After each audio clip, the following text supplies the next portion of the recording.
Alors, Mercredi soir. bienvenue dans ma vidéo. Aujourd'hui, on va vous montrer le cocktail météo de demain. Regardez au début de la fin.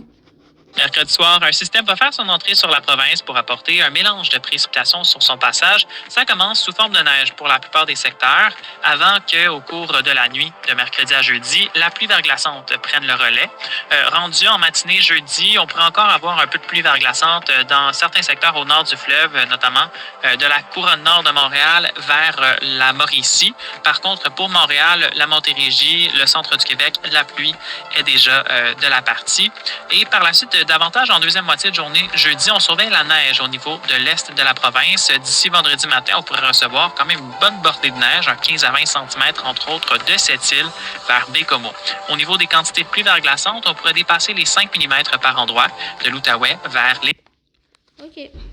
Ici, on va sur Météorisia, car ils ont envoyé même des nouvelles des États-Unis. Je vais vous lire, ok? Il y a eu des temps violents aux États-Unis. Chaleur, ok, des retards.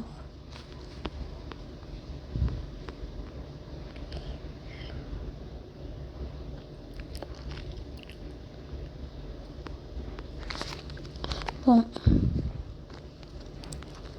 Ok, on a eu un avertissement de pluie verglaçante. Une période de plusieurs heures de pluie verglaçante pouvant laisser des quantités de 2 à 4 mm de verglas est prévue. Ce soir à jeudi matin. Bon.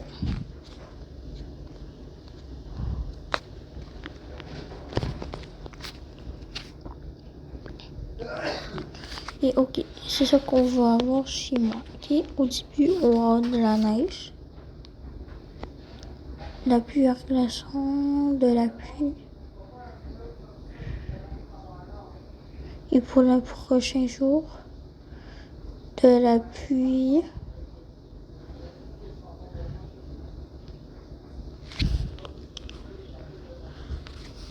Et bon. Après, c'est tout. Attends, on va lire. Temps violent s'active aux États-Unis avec le Centre de prévision du temps violent américain qui a émis un risque extrême. Parce qu'il est assez rare que ce risque-là est atteint, mais c'est la deuxième fois cette année quand même là, pour le secteur de Memphis. Donc 2,2 millions d'habitants sont situés dans cette zone-là, dont on parle de risque de grosses grêles, de vents violents, mais de tornades également. 30% de risque de tornade, au moins EF2 là, dans le secteur de Memphis, à moins de 40 km de rayon. Et on a 13 millions d'habitants quand même là, qui se situent dans la zone de 10% et plus. Donc, du temps très actif. Ce n'est que le début, par contre, aux États-Unis, parce qu'un front stationnaire va rester sur la région d'ici au moins samedi. Et on parle de pluie forte par moment. Risque d'inondation avec des accumulations de pluie là, qui pourraient dépasser les 300 mm, notamment dans le secteur du Tennessee et du nord de l'Arkansas. Vous l'avez compris. C'est ça, on a eu aux États-Unis